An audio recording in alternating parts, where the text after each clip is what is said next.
Same, but different. He's similar to Grant, just got different color hair. We love the rise of competitive gaming here in South Africa. It's a massive opportunity for our gamers. And up next, we are chatting to Luca Tucconi, a gaming and esports specialist, about the Street Fighter 6 release, its fan base, and the impressive skills of South African competitive players across all games at the moment. Kind of feels like this is our time. Luca, congratulations on everything that you've achieved. Thank you very much. It does kind of feel like your time has arrived. Before we get into the dynamics of this particular game, for a gamer in South Africa, does it feel like now, because we're connected globally, yes, you're playing out of South Africa, but you're playing on a digital landscape that is very much a global space. Do you feel like South Africans, this is our time for gamers to grab that opportunity? Oh, yes. I mean, specifically with Street Fighter 6 specifically, I think the biggest implementation they've done with this game is rollback netcode. So I find myself playing against guys in Europe, in Middle East, the entire African continent with very minimal delay. So that's already just opened up the doors to compete with the rest of the world.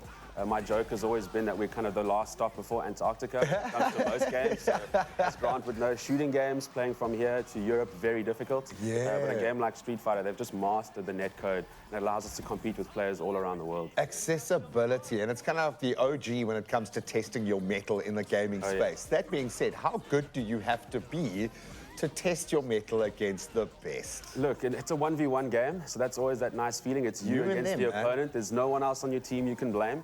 So that's always the big one. And Street Fighter, I think, is that real old-school OG game. Street Fighter 2 being the first kind of e-sport, in my opinion. Really? Legends of the game that are still competing today. We obviously will touch on some of the local players. Someone like Jabi M, who actually beat Takedo, who could be considered one of the 5 Japanese gods of Street Fighter. Actually beat him recently. So it's one of those games where it's very fun and easy to get into, but the skill ceiling rises very high. Is that the balance that they've got right? Has that made this game as popular as it is? Yeah. There was something about the character development. They've been able to nail that. Despite this not being a story mode, you really do invest. I've seen anime is amazing. Like, the ecosystem around it is amazing. But what have they been able to get right that has made this stand the test of time? Well, big time, I think you guys mentioned earlier, was just the controller scheme. So now you have modern controls, which has very much simplified your difficult inputs. So something like a Shoryuken or a Dragon Punch, your fireballs, your Hadoukens, those are now much easier to input, and it allows you to focus more on kind of the neutral game. Exactly. So spacing between your opponent. You're not going to struggle so hard inputting long combos that makes the game look fun and exciting. So it allows a newer player to really experience the full kind of roster and all their abilities. But then you can step up into classic controller, so going back to the old school inputs, which, funny enough, most of the pros still use today.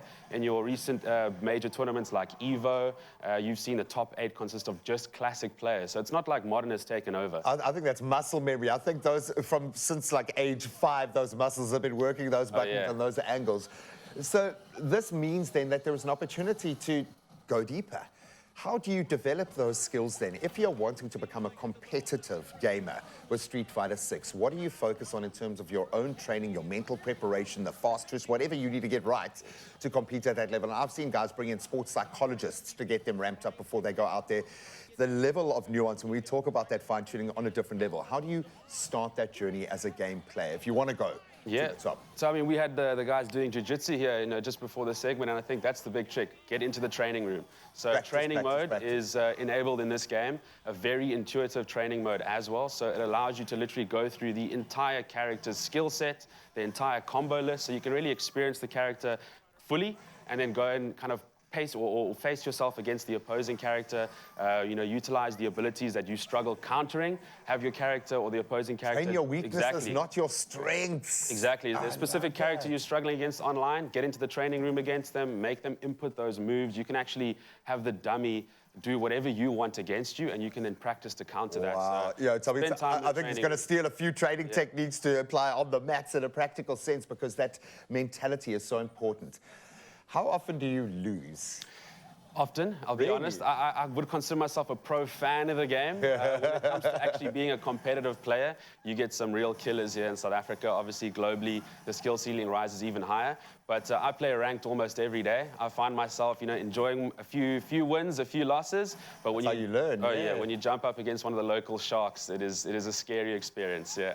Are we at that level? Are we knocking on the door of? Because I know there is a very strong inner circle. You mentioned some of the goats, the names, the guys guys who have been dominating for a long time. Yes, yes. Will we see a South African world champion in this space, do you I have no doubt, no doubt. Really? Most recently, as I was chatting to you before, Red Bull Kumite was hosted in July, and we had Jabi M beat Takido on the main stage at Kumite. So that's literally beating one of the greatest players of all time. He's a 2 or 3-time Evo champion, Capcom champion, Capcom Cup champion as well. So that's already beating a world beater. Yeah. So we do have someone up there already, and a lot of players that are now kind of rising with him becoming. Well, listen, all you need is one. All Exactly. you need is for a young player with a controller in their hand who's too young to understand that they're not good enough yet, to have that belief and to see the players. Oh, man, I'm feeling a little bit better about playing you, but I know you're still going to clean the floor with us. Yes, we will get competitive. We have to, because we've got Street Fighter 6 and an amazing team here to have a little bit of fun. Yes, it's a martial arts game that dips into that culture, but it's a game. It's all about having fun and testing your mind, testing